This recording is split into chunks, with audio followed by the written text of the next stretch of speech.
guys, if a student comes to you and they told you that they're sick, say headache, never give them any medicine. Don't give them medicine. Okay, send them to the nurse. Okay, you might sound like you're heartless, you're harsh. Don't give them medicine. Don't give them food, especially if the food is prepared by you. So if you want to give them snacks, make sure it's something that you bought from the store, not something that you prepared, because they might have allergies, or that you don't know how. Yeah, lawsuit. You want to avoid getting lawsuits. So I don't know how it is in other states, but in the district where I worked, we have like it's called Skyward. So the students' names are there, and opposite the student name there could be like a letter, color red. If you click that, it would show you what accommodations the students are expected to be given. So I don't know how it works in other districts, okay, but in my district, so let us say my name, Sharon Agawin, and if there's like a letter there, T, letter T might mean homeless. So you're probably going to have students who are homeless. You probably have students whose accommodation is bigger font size, or students whose accommodations extra time. So extra time would mean, for instance, your exam is, or your quiz is for say 50 minutes. You should extend, you should give the students, that student more time. So the accommodation could be preferential seating, right? So it means that the student should be free to choose where he or she wants to sit in the classroom. So make sure you are aware about these things, what accommodations your students have. I even had a student who's not allowed to participate in activities that will, make him sweat, because I don't know the condition, but he's not supposed to sweat. So if you don't know these things, and then if a student is telling you, Miss, I'm not allowed to do this, just believe the students and give the student an accommodation. You can just simply, verify later on, right?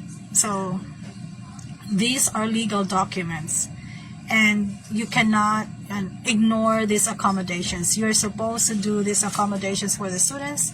They will even look for proof that you have, given the accommodations to the students. So you have seen the news. It's kind of like, it was last year, right? I actually shared it in my Facebook page, but I put it down for some reason. So there was a teacher in Tinder, I think, and then he met with someone he met in Tinder. He thought that the person was an adult, like 18 years old, but then the man was actually underage, and so the father of the boy filed a complaint against the teacher, and so the teacher was charged with rape, right? Because the child is underage, but he thought that the boy was 18 years old because they met in Tinder. So that was like in the news for a long time. That's a Filipino teacher. So it's sad. You know what? Be careful also. I want to mention it because we're talking about it anyway. So in the US, they have like a database of all the sex offenders. You can even determine, you can even log into somewhere, because I did that. You can see there if there are sex offenders in your area, how many. So they would even put in the news adults who are consuming child pornography, because they can trace it. I don't know how they're doing it, maybe with an IP address, but they would publish it in newspapers locally. I have, I recall that there was like one time there was a Filipino nurse. I'm sure he's already American, but Filipino descent, he's one of those who's consuming child pornography, and they can trace it, right? So be careful. So behave there, teachers. They're more, they're not as lenient as in probably third world countries. It's not like you can beg their parents not to file the complaint, because even if the parents don't file the complaint, the government will. If you have been reported,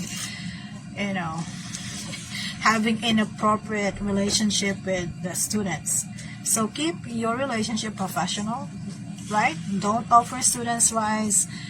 Make sure to, when you're talking to the students, say, how you're not supposed to put the students on the spot, right? In classroom. And then you decided to talk to the student one-on-one.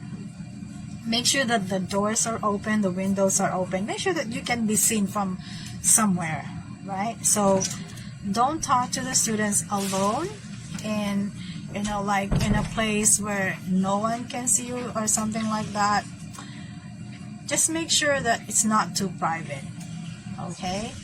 So yeah, and this is what I would suggest. Maybe if you're going to talk to our students, because you're going to reprimand the students probably because of misbehavior in class, so I would suggest to be sit behind your teacher table, and the student should be in front of you on the student chair.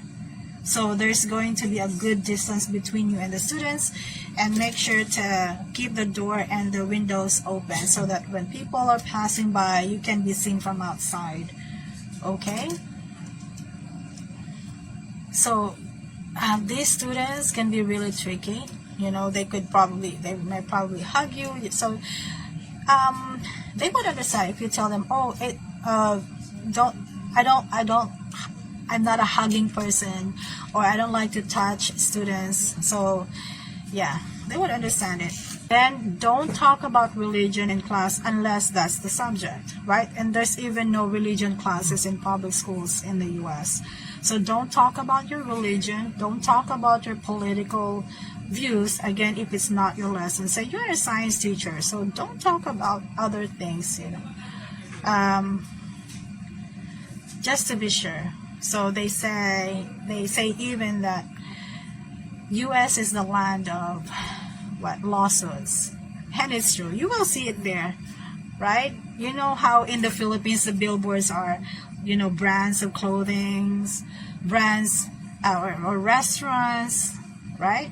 In the US, the billboards there are lawyers, Morgan and Morgan. It's all about, lawyers, because there are so many lawsuits for everything. They have lawsuit for it. And as a teacher, you're exposed to these things. So don't give them any reason to file lawsuits against you, right? So it's very important that you know the rules in the district and the school. And yeah. All right, so